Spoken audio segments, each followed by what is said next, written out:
सरलता और सज्जनता की प्रतिमूर्ति आदरणीय अध्यक्ष महोदय जी एवं महोदयाएं जी और मेरे प्यारे देशवासियों, मैं भारतीय मुकर्रम अली क्लास 10th A3 का छात्र इस हिंदी दिवस के शुभ अवसर पर आप सभी को मेरा प्यार भरा सलाम। अस्सलाम वालेकुम व रहमतुल्लाहि व बरकातुहू। आज हम धूप में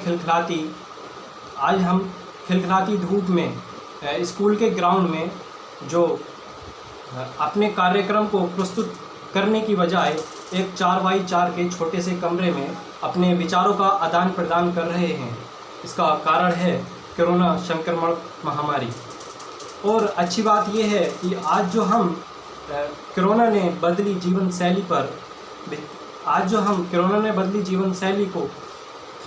शैली पर ही विचार करने के लिए यहाँ एकत्रित हुए हैं। अगर मैं कोरोना संक्रमण महामारी की बात करूं तो इसका सबसे गहरा प्रभाव पड़ा है हमारी शिक्षा पर। हमारी शिक्षा पर कुछ इस तरह प्रभाव पड़ा कि सबसे पहले हमारे स्कूल और कॉलेजों को बंद किया गया।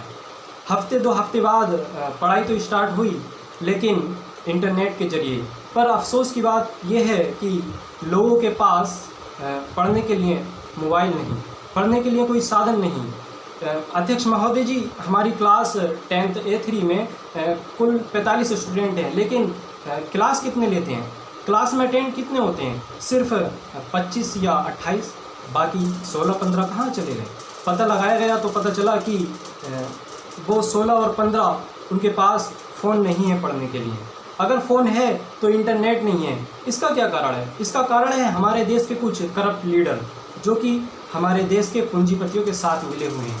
ये लोग लोगों की समस्याओं को ध्यान में न रखकर, बल्कि अपने बेनिफिट, अपने मुनाफे को ध्यान में रखकर काम को आगे बढ़ाते हैं। इन लोगों को कोई मतलब नहीं है हमारी समस्याओं से, बल्कि ये लोग अपने मुनाफे को, जहां इन्हें मुनाफा होता है वहीं नेटवर्क टावर लगाते हैं। माननीय अध्यक्ष महोदय जी, माफ़ करना, मैं किसी पार्टी का समर्थन नहीं कर रहा हूँ, मैं किसी पार्टी की बात नहीं कर रहा हूँ। अध्यक्ष महोदय जी, अब सवाल ये उठता है कि क्या सरकार हमें हमारे पढ़ने के लिए फ़ोन दिला पाएगी? शायद मुझे लगता है नहीं। क्यों? क्योंकि जो फ़ोन हमारी पढ़ाई को ऑनलाइन संभव बना सके वो लगभग 5,000 रुपये में आता है, और मुझे लगता है कि 5,000 में हमारे देश में कुछ लोगों के घर चल जाते हैं, जो कि अब नहीं चल रहे हैं। इसका क्या कारण है? इसका कारण भी कोरोना संक्रमण महामारी ही है। ये कैसे हो सकता है? आपके मन में ये सवाल ज़रूर आया होगा। मैं बताता हूँ, क्योंकि हमारे जो जीवन पर कोरोना संक्रमण का प्रभाव पड़ा है वो सिर्फ शिक्षा पर नहीं, बल्कि समस्त विश्व के समस्त विषयों पर प्रभाव पड़ा है। समस्त विश्व में लॉकडाउन का माहौल देखने को मिला। समस्त विश्व में लोगों की नौकरियां गईं, लोगों ने अपने कारोबार को बंद किया और लोगों ने अपनों को खोया। लोगों ने मजदूर की मजदूरी चली गई, और